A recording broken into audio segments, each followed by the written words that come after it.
오늘 우리 읽은 말씀을 보면 본문에서 두려움 속에서 정든 집을 떠나서 낯선 땅으로 도망을 가는 한 사람을 우리가 보게 됩니다.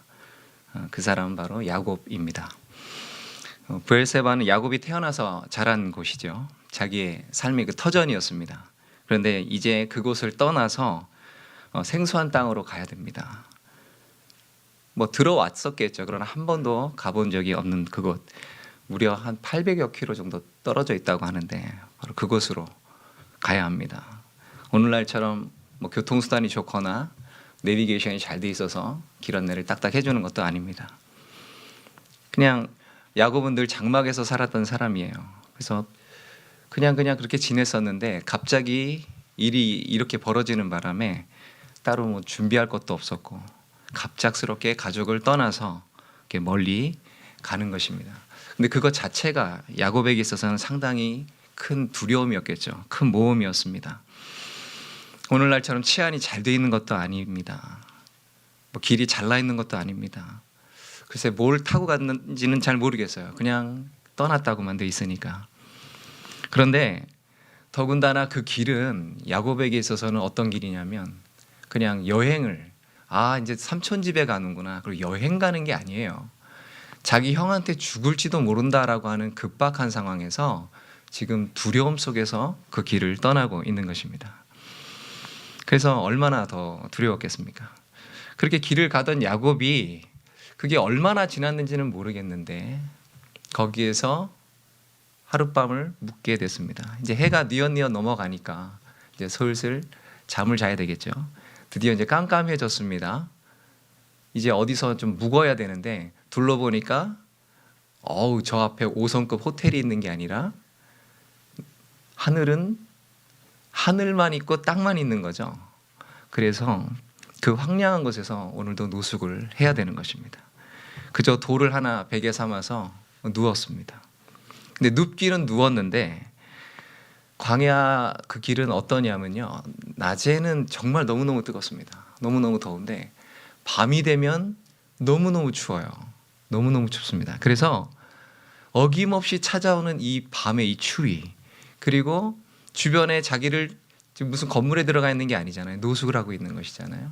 그러니까 갑자기 들짐승들이 자기를 덮칠 수도 있는 거예요. 그리고 혹시 자기 형이 자기를 죽이겠다고 지금 막 벼르고 있는데 때는 이때다 그러고 쫓아와서 자기를 혹시 죽일지도 모르는 그러한 상황입니다. 상당히 불안하고 고독하고 어떻게 갈피를 못 잡고 있는 상황이죠. 그러니까 잠이 잘 왔을까요? 안 왔을까요? 안 왔겠죠. 그러니까 야곱은 아마 생각했을 겁니다. 도대체 뭐가 잘못된 거냐. 어머니에게 분명히 약속하셨다는데 하나님의 약속이 있는데 분명히 그래서 내가 그토록 고대하던 장자권을 내가 취했는데 아버지로부터 축복까지 받았는데 이게 뭐지? 이게 어떻게 된 거지? 이제 나에게 축복이 있고 좀 형통한 길이 있고 뭔가 좀 잘 돼야 되는 것 아닌가. 그런데 정말 내가 이러다가 빚도 없이 그냥 이름도 없이 죽어서 아무도 모르게 쥐도 새도 모르게 사라져버리는 것 아닐까. 고민이 됐겠죠. 이러다가 이제 잠이 든 것입니다. 근데 야곱의 이러한 상황 속에서 오늘 하나님께서 어떤 일을 행하시기 시작했습니다. 오늘 저희가 그것을 보려고 합니다. 오늘 이러한 사건을 통해서 하나님께서 역사를 이루신데 크게 세 가지를 보도록 하겠습니다. 첫 번째는 하나님께서 야곱을 만나 주셨다는 것입니다. 야곱이 불안함과 그 두려움 속에서 뒤척거리다가 잠을 잘 못 이루고 있었겠죠. 그러다가 어느 틈엔가 잠이 들었습니다. 그런데 얼마나 되었을까요? 한순간 그는 꿈을 꾸게 됩니다. 근데 그 꿈에는 자기가 일평생 살아오면서 한 번도 보지 못했던 광경이 있는 거예요. 뭐냐면 땅에서부터 하늘까지 사닥다리가 다 있다고 했습니다. 근데 이제 학자들은 이 사닥다리가 딱 성경에 한 번 나오거든요. 그래서 이게 뭐지? 그러고 이제 연구를 했는데 아마도 계단이었던 것 같다. 그러니까 계단으로 보는 분들이 많아요. 뭐 계단이든 사다리든 중요한 거는 이게 땅에서 하늘에 닿다는 게 중요한 것이죠. 근데 그 사다리가 있는데 그 계단이 있는데 거기서 천사들이 내리락 오르락 하고 있는 것이죠. 그리고 그 계단 끝에는 한 존재가 서 있었습니다. 그분이 바로 하나님이신 것이죠. 근데 그분이 야곱에게 이렇게 말씀을 하는 것입니다. 나는 여호와다. 너의 할아버지 아브라함을 보살펴준 하나님, 너의 아버지 이삭을 보살펴준 하나님, 나는 바로 그 하나님이다 라고 말씀을 하시는 거죠. 성경에는 하나님의 이름이 많이 나옵니다. 그런데 특별히 여호와라고 이름을 할 때는 어떤 의미냐면 하나님의 언약과 관련돼서 좀 나오는 이름이에요. 그래서 하나님의 언약의 그 신실성과 영원한 불변성에 대해서 그것과 더불어서 말씀을 하실 때 여호와라는 이름을 쓰세요. 그러니까 저희가 성경에서 여호와라는 이름을 발견하게 되면 하나님의 언약을 떠올리시면 되는 거예요. 근데 그 바로 언약의 신실한 하나님께서 그의 할아버지 아브라함과 아버지 이삭과 함께 하셨던 그 하나님께서 야곱에게 나타나셨고, 그리고 아브라함과 이삭과 약속하셨던 그 언약을 다시 한번 야곱과 맺으시는 것입니다. 그것은 이제 그 조상들의 하나님이 이제 야곱의 하나님이 되셨음을 의미하는 것입니다. 그래서 하나님께서는 야곱에게 이 땅을 내가 너와 내 자손에게 주겠다. 내가 너와 함께 있겠다. 너를 지키며 너를 이끌어 주겠다. 너를 떠나지 않겠다라고 말씀을 하셨습니다. 야곱은 이 황량하고 어쩌면 잘못하면 죽을지도 모른다고 하는 이 두려움 속에서 이 추위와 근심과 이 걱정 속에서 겨우 쪽잠을 지금 자고 있었는데 바로 그 자리에서 그의 할아버지 아브라함을 부르시고 함께 하셨던 그 하나님이, 그 아버지 이삭을 부르시고 함께 하셨던 그 하나님께서 이제 할아버지와 아버지를 통해서 듣기만 했던 그 하나님을 바로 그 자리에서 만난 것입니다. 야곱은 평생에 살아오면서 하나님의 약속은 알고 있었죠. 하나님의 약속은 갖고 있었죠. 그러나 단 한 번도 하나님을 보지 못했습니다. 단 한 번도 그의 음성을 듣지 못했습니다. 단 한 번도 하나님과 인격적인 교제를 했다는 내용이 없어요. 그런데 오늘 드디어 하나님께서 야곱에게 나타나셨고 야곱을 만나 주셨습니다.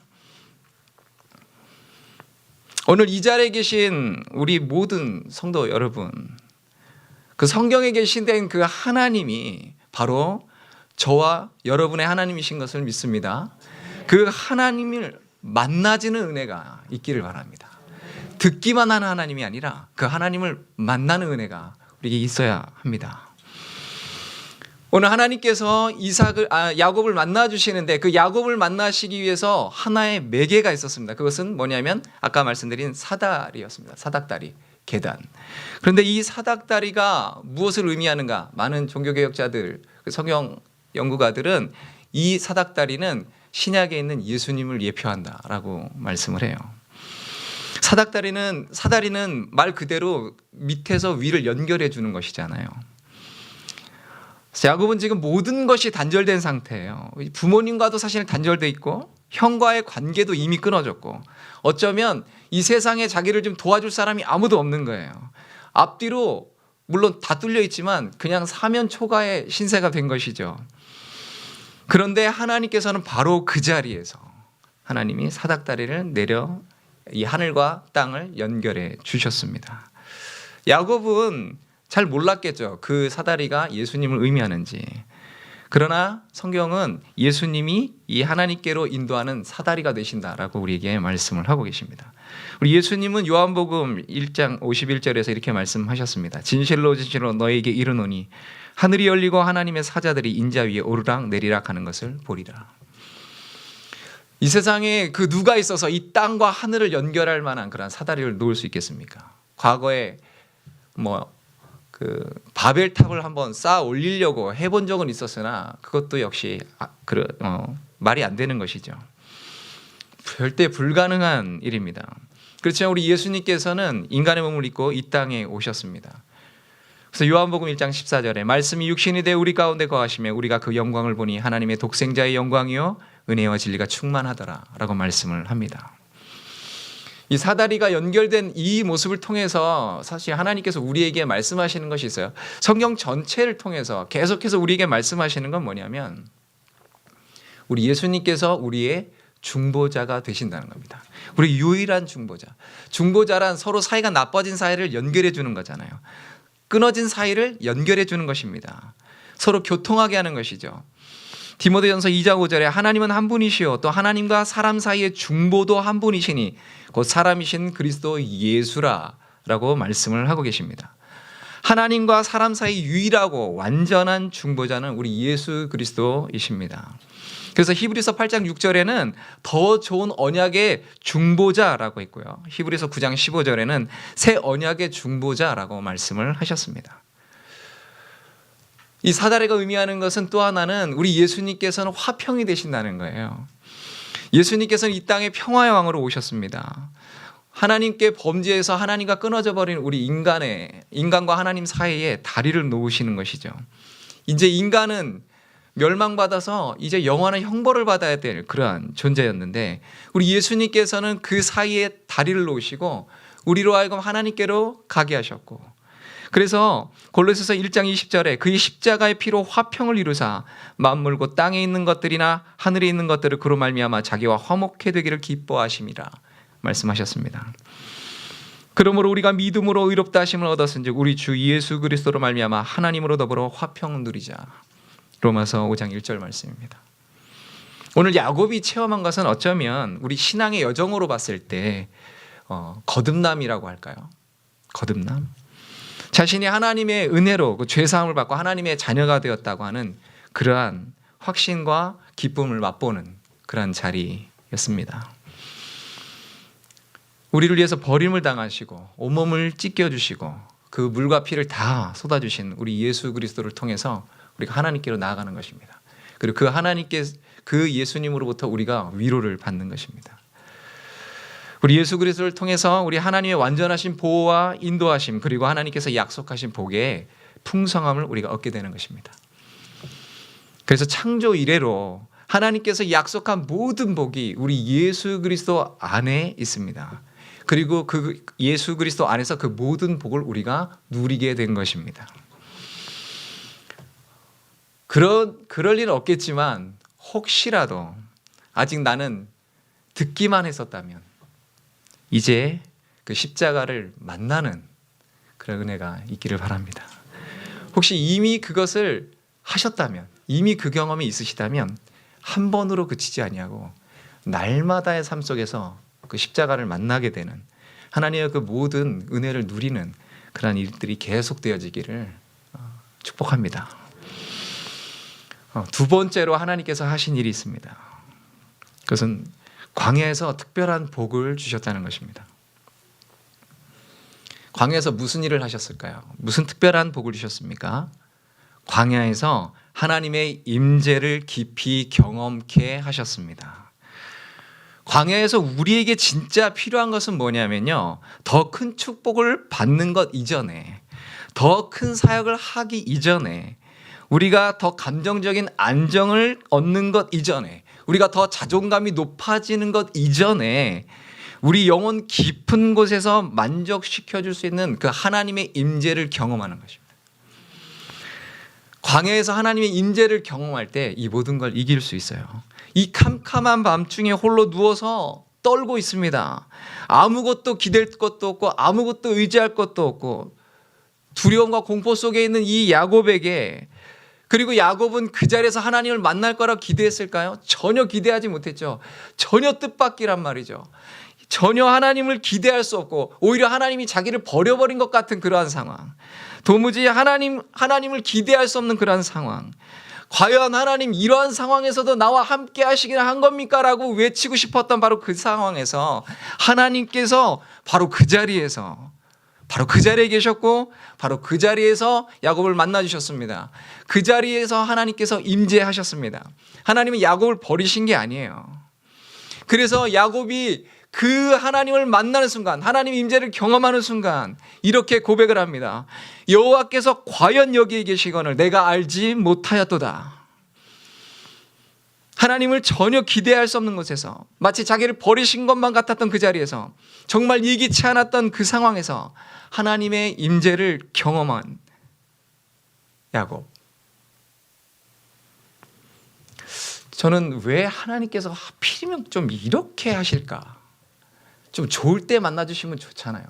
좋은 게 좋은 거니까. 좋을 때 좀 만나주시지. 좀 평안할 때, 나 좀 여유 좀 있을 때, 하나님께 좀 팡팡 드릴 수 있을 때 좀 오시면 내가 좀 힘껏 좀 대접해드리잖아. 좀 헌신도 하고 좀 그러잖아. 왜 다 이렇게 그냥 다 망가지고 없고 이렇게 힘들 때, 왜 하필이면 그럴 때 왜 그러시죠? 왜? 그런데요, 성경 전체를 보면 광야는 하나님의 그 임재 자리였습니다. 모세는요 40년 왕궁 생활할 때는 혈기왕성해서 뭐든지 다 할 수 있었을 것 같았습니다. 그러나 그는 사고를 치죠. 그리고 도망갑니다. 그리고 그때부터 40년을 양을 칩니다. 40년 동안 하루아침에 왕자가 양치기가 된 겁니다. 그 문화 충격을 이해하시겠습니까? 이해가 안 되죠. 너무너무 괴로웠겠죠, 처음에. 그러다가 10년, 20년, 30년, 40년 지나면요, 나중에 어떻게 되냐면요, 그래, 내 팔자가 그런 거지. 그래, 그냥 그런 거지 뭐. 내 인생 이러다가 그냥 끝나나 보다. 이렇게 가는 거예요. 그러지 않겠습니까? 안 그럴까요? 여전히 나는 애굽을 한번 뒤집어 보리라 그랬을까요? 그러지 않아요. 전혀 예기치 않았습니다. 전혀 기대할 수 없는 상황이에요. 이제 내 꿈, 내 것 다 내려놓고 그냥 이렇게 그냥 사는가 보다. 이게 인생인가 보다. 이런 시점인데 거기에서 만나주셨다니까요. 엘리야도요, 갈멜사산에서 그 850대 1의 그 전쟁을 벌였을 때, 이야, 뭐 얼마나 대단했겠어요. 이야, 하나님이 나와 함께 하시는구나. 그렇지. 그러면서 나를 따르라 막 이러다가 하루아침에 이세벨을 죽인다고 그러니까 도망갔는데, 저 광야로 가가지고 로뎀나무 아래서 뭐라고 합니까? 하나님, 족합니다. 죽여주시옵소서. 여기서 끝내죠. 깔끔하게 끝내주시죠. 이러고 그냥 말았다는 것입니다. 요셉도요, 노예라는 그런 광야를 겪습니다. 광야에서 뭐 있었던 게 아니라요, 감옥이 광야예요. 요셉에게 있어서는요. 예수님도요, 공생의 사역을 시작하시기 전에 40일 동안 광야에서 금식하셨습니다. 성경을 보면 광야라는 이 장소는 특별한 의미를 우리에게 주는 것 같습니다. 왜냐하면 광야에서 우리의 마음이 낮아지기 때문에 그렇습니다. 우리 마음이 가난해지기 때문에 그렇습니다. 우리 예수님께서 뭐라고 하셨습니까? 심령이 가난한 자는 복이 있나니 천국이 저희 것이며. 우리 예수님께서 첫 번째로 말씀하신 복의 첫 번째는 뭐냐면 심령의 가난함이에요. 심령의 가난함.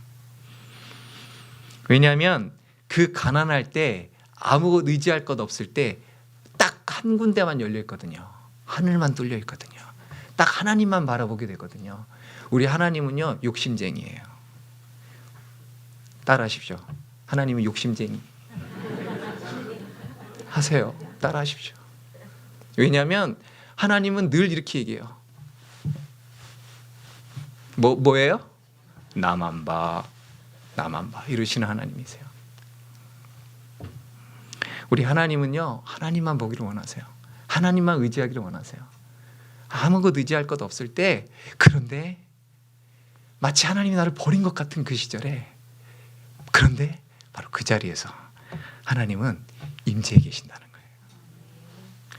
여러분, 혹시 우리 여정 중에, 우리 삶 가운데 우리가 여러 가지의 광야를 만나게 됩니다. 어떤 물질적인 광야를 만나게 될 수도 있고요, 인간 관계의 광야를 만나게 될 수도 있고요, 우리가 나는 원치 않았는데 내가 광야로 그냥 몰려간다니까요. 아무 문제가 없는데 내 영혼이 광야일 때가 있습니다. 저도 그런 때가 있었습니다. 아무 문제가 없는데 제 속에서만 미치고 그냥 어떻게 정말 미칠 것 같았어요. 이 무력감과 이거 도대체 힘을 내고 싶은데 힘이 안 나는 거 있잖아요. 마치 무거운 덤벨을 올리는데 올리고는 싶은데 도저히 올릴 힘이 없고 안 올려지는 그런 느낌. 완전한 무기력. 아무도 도울 자가 없다고 하고 괴로워하고 고통하는 그 자리, 하나님마저 나를 버렸다고 싶어지는 그러한 상황 속에서, 그런데 우리가 분명히 알아야 되는 것은 하나님은 때로는 그 광야로 우리를 몰아넣으신다는 거예요. 왜냐하면 그것은 우리를 버리셨기 때문이 아니에요. 오직 하나님만 바라보게 하신 하나님의 장치라는 거예요. 하나님의 언약은 그대로 살아있어요. 하나님의 사랑은 그대로 있어요. 하나님 우리와 함께 하시면 그대로 있어요. 다만 내가 그것을 못 볼 뿐이에요. 하나님의 사랑의 이끄심 가운데 그 광야로 들어가는 거예요. 오늘 이 과정이 야곱에게 있어야 되는 거예요. 하나님은 바로 그 자리에 계셨거든요. 바로 그 자리에서 만나주시거든요. 우리 하나님은 그래서 임마누엘 하신 하나님이라고 말씀하셔요. 임마누엘의 하나님. 그래서 하나님의 임재를 경험하게 되는 것입니다. 하나님의 임재를 날마다 매 순간마다 경험하는 사람은 이 세상이 줄 수 없는 충만한 기쁨과 즐거움을 가진 가장 행복한 사람이에요. 그 사람이 그리스도 안에서 모든 것을 소유한 가장 부유한 사람이에요. 그 어떤 것도 두려워하지 않을 수 있는 가장 강한 자예요. 하나님의 임재를 경험한 사람은 그렇습니다. 시편 기자는 시편 16편에서 이렇게 고백합니다. 내가 여호와를 항상 내 앞에 모시며 그가 나의 오른쪽에 계심으로 내가 흔들리지 아니하리로다. 이러므로 나의 마음이 기쁘고 나의 영도 즐거워하며 내 육체도 안전히 살리니 이는 주께서 내 영혼을 수월해 버리지 아니하시며 주의 거룩한 자를 멸망시키지 않으실 것임이니이다. 주께서 생명의 일을 내게 보이시리니 주의 앞에는 충만한 기쁨이 있고 주의 오른쪽에는 영원한 즐거움이 있나이다. 하나님은 거기 계셨습니다. 그런데 다만 야곱이 그걸 못 봤을 뿐이죠. 오늘 야곱처럼 이 영안이 떠져서 하나님이 과연 여기에 계시거늘 라고 하는 그 고백이 우리에게 있어지기를 원합니다. 오늘 그 영안이 떠져서 아하 나 혼자 있었는 줄 알았는데 하나님이 바로 그 자리에서 나와 함께 하셨구나 라고 하는 그런 고백이 날마다 우리에게 있어지기를 바랍니다. 광야에서 하나님이 어떤 큰일을 하셨습니까? 큰 약속을 주셨어요. 약속을 좀 좋을 때 주면 좋잖아요. 우리 누군가와 계약을 할 때 그렇게 힘들게 하십니까? 좋은 데서 대접하고 좀 분위기 좋게 만든 다음에 거기서 계약하지. 누가 저기 길바닥에서 커피 뽑아놓고서 쭈그려 앉아가지고 그렇게 계약하는 사람이 누가 있습니까? 여기 그렇게 하시는 분 한 분도 안 계실 줄로 믿습니다. 그죠? 근데 하나님께서는요 그 광야에서 이런 데서 뭘 기대할 수 있을까라고 하는 바로 그 자리에서 하나님은 말씀하시는 거예요. 나는 아브라함의 하나님, 이삭의 하나님이다. 그리고 이제 너의 하나님이다. 이제 너의 하나님이다. 그러면서 말씀하시는 거예요. 계약을 하시는 겁니다. 엄청난 복을 약속을 하시는 거예요. 아브라함과 이삭에게 하셨던 그 엄청난 복 오늘 동일하게 말씀을 하십니다. 그래서 13절부터 이렇게 말씀을 하세요. 나는 여호와니 너의 조부 아브라함의 하나님이여 이삭의 하나님이라. 내가 누워있는 땅을 너와 내 자손에게 주리니 내 자손이 땅의 티끌같이 되어 내가 서쪽과 동쪽과 북쪽과 남쪽으로 퍼져나갈지며 땅의 모든 족속이 너와 내 자손으로 말미암아 복을 받으리라.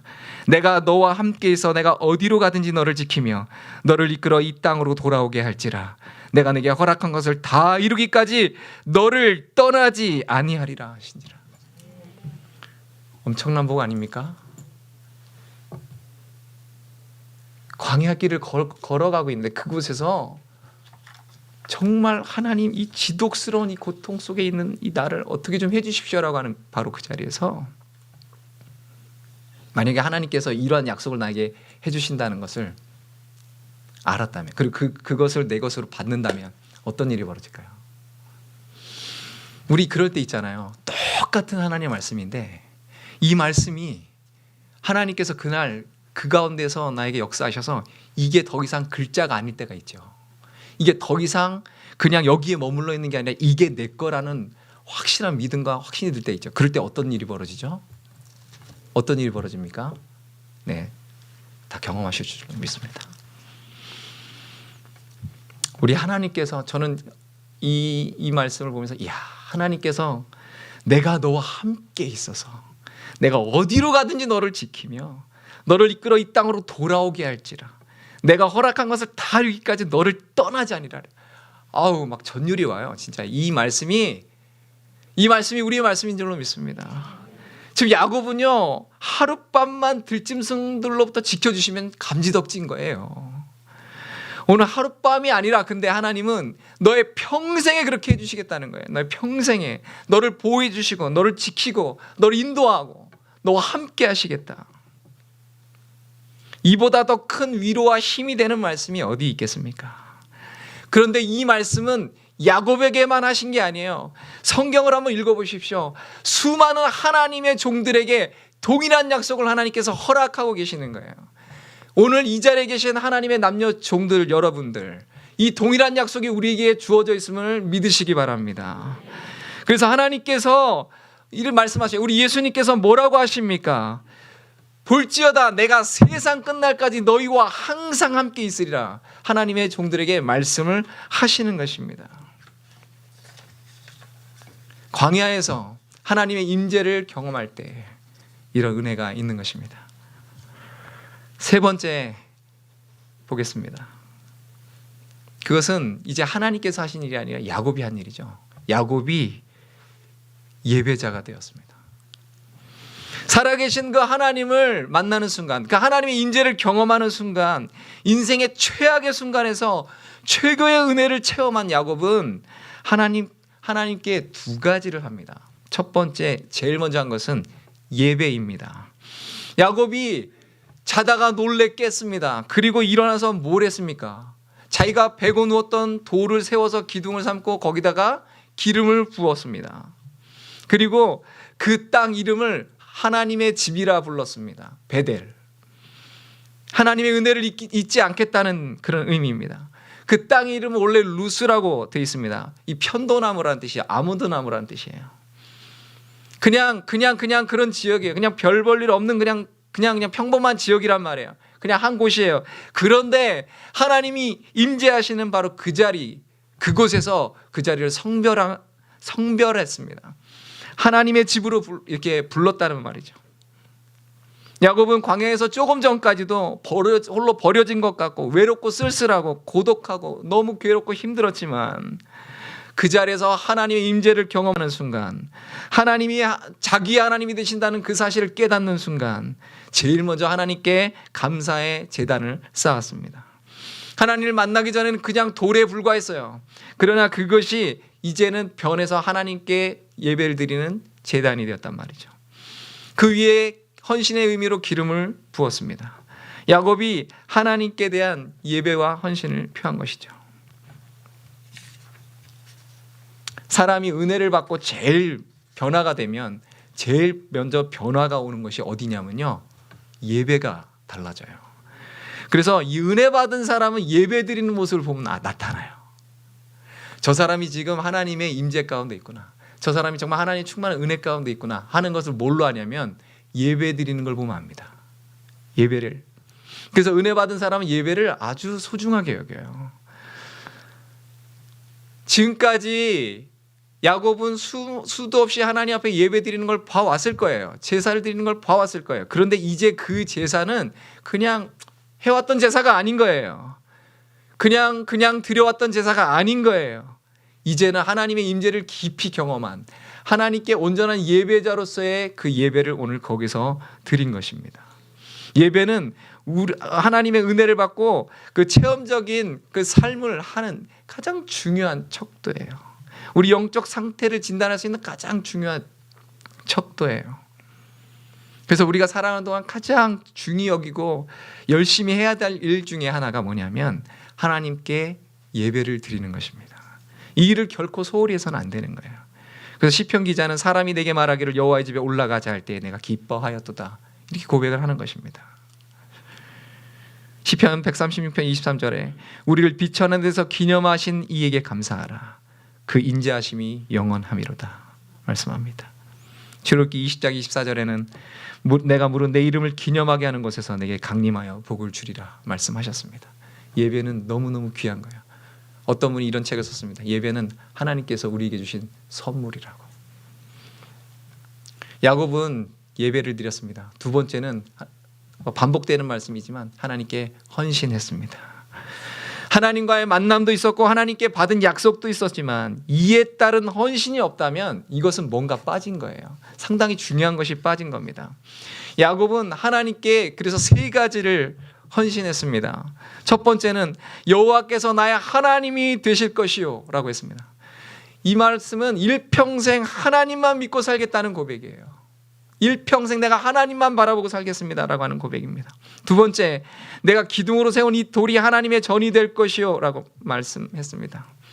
야곱이 돌기둥을 세운 이 베델은요, 하나님을 경배하는 자리로 삼겠다, 이렇게 말씀을 했어요. 이렇게 고백을 했어요. 세 번째, 하나님께서 내게 주신 모든 것에서 10분의 1을 반드시 하나님께 드리겠나이다, 이렇게 고백을 했습니다.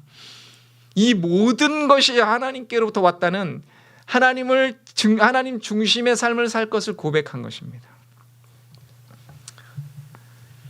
예배는 나를 만나 주신 하나님의 은혜에 합당한 믿음의 고백과 결단을 올려드리는 것입니다. 예배는 내가 있는 바로 그 자리에서, 내가 살고 있는 그 삶의 자리에서 내가 산제물이 돼서 하나님께 영광을 돌려드리는 것입니다. 그래서 성경은 너희 몸을 하나님이 기뻐하시는 거룩한 산제물로 드리라, 이는 너희 드릴 영적 예배니라 라고 말씀하셨습니다. 예배는 내 모든 삶의 영역에서 하나님이 나의 주인 되심을 기억하고 청지기로서의 삶을 살아가는 것입니다. 그것이 예배입니다.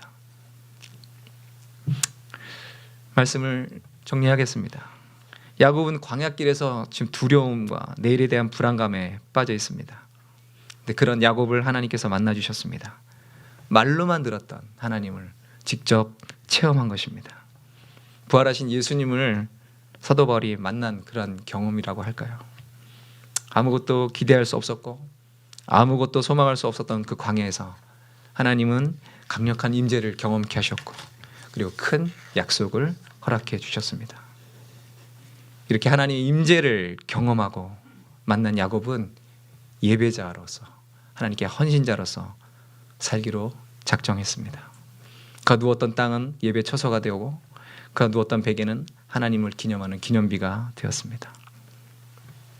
사랑하는 성도 여러분, 우리는 지금 어디 있습니까? 형편 좀 나아지셨습니까? 뭐 이런 우스갯소리도 있는데, 아마 대부분은 각자 나름대로의 광야를 지금 걸어가고 있다고 생각합니다. 그런데 그 자리는 하나님 우리를 버리신 자리가 아니고, 내가 아무것도 할 수 없는 무기력한 그 자리지만, 근데 그 자리가 하나님이 나의 하나님이 되신 바로 더 깊이 만나는 자리, 예수 그리스도의 복음을 더 깊이 경험하는 자리, 이전에 맛보지 못했던 하나님의 그 깊은 임재와 놀라운 복을 받는 자리, 하나님의 놀라운 약속을 받는 자리, 그리고 무너진 그 예배의 단이 다시 쌓아지고 새롭게 헌신되어지는 자리, 바로 그 자리가 그 자리입니다. 오늘 이 말씀을 기억하시면서 하나님, 나와 함께 하시는 하나님을 내가 만나기 원합니다. 귀로만 듣던 하나님을 내가 이제 만나기를 원합니다. 하나님, 나를 인도해 주시옵소서. 오늘 이 자리에 함께 하심을 찬양합니다. 우리 고백하며 나가기를 원합니다. 기도하시겠습니다. 하나님,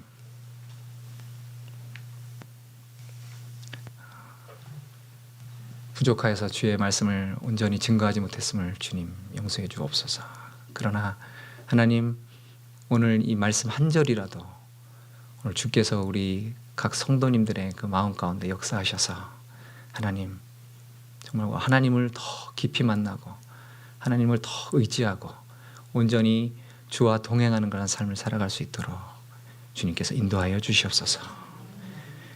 감사드리며 예수님의 이름으로 기도하옵나이다.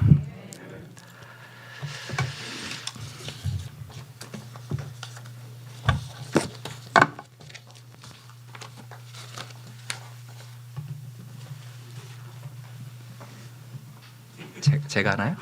아, 제가? 네네. 우리 예, 우리 나의 안에 거하라, 우리 찬양 같이 하도록 하겠습니다.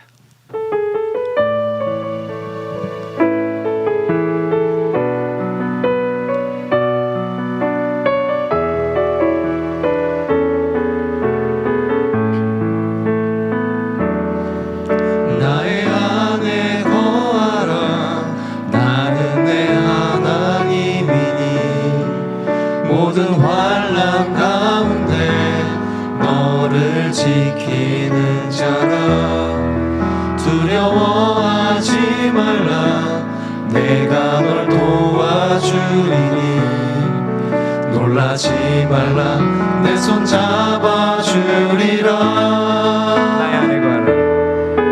나의 안에 거하라 나는 내 하나님이니 모든 환난 가운데 너를 지키는 자라 두려워하지 말라 내가 널 도와주리니 놀라지 말라 내 손 잡아주리라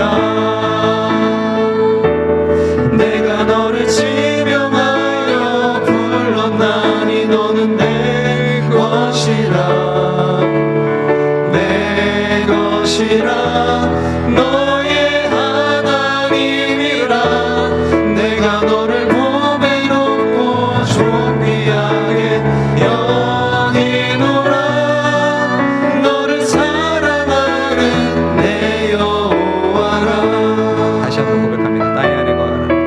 나의 안에 거하라 나는 내 하나님이니 모든 환난 가운데 너를 지키는 자라 두려워하지 말라 내가 널 도와주리니 놀라지 말라 내 손 잡아주리라 내가 너를 지명하여 불렀나니 너는 내 것이라 내 것이라 너의 하나님이라 내가 너를 보배롭고 존귀하게 여기노라 너를 사랑하는 내 여호와라 내가 너를 지명하여 불렀나니 내가 너를 지명하여 불렀나니 너는 내 것이라 내 것이라 너의 하나님이시라 내가 너를 보배롭고 아버지 주를 바라보게 하시며 내 귀를 열어 주의 음성을 듣게 하시며 하나님 다시 한번 주와 동행하는 삶을 살 수 있도록 하시옵소서. 하나님 온전히 내 삶을 주 앞에 헌신하며 나가기를 내가 원합니다. 너를 하나님 온전히 헌신하기를 원합니다.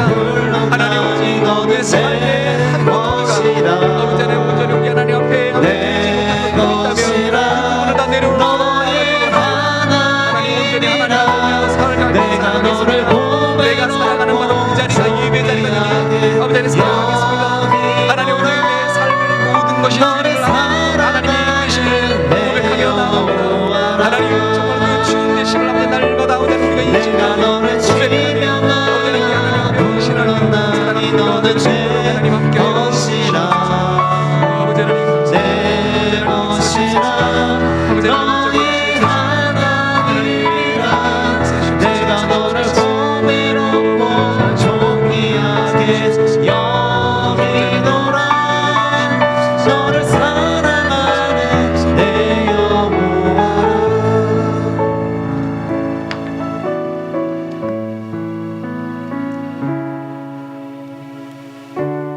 지금은 우리 구주 예수 그리스도의 은혜와 하나님 아버지의 무한하신 사랑과 성령님의 감화감동 교통 충만 인도하심이 이제 내 눈을 열어서 주를 바라보게 하시고 내 삶을 새롭게 하실 하나님을 기대하며 찬양하며 주와 동행하기를 소원하는 그리고 이제 새롭게 내 삶을 하나님께 헌신하기를 소원하는 이 자리에 머리 숙인 하나님의 권속들 그들의 가정과 사업과 직장 위에 그리고 지금 예배를 드리고 있는 모든 예배 처소에 모든 하나님의 권속들 머리 위에 이제로부터 영원토록 함께 하실지어다.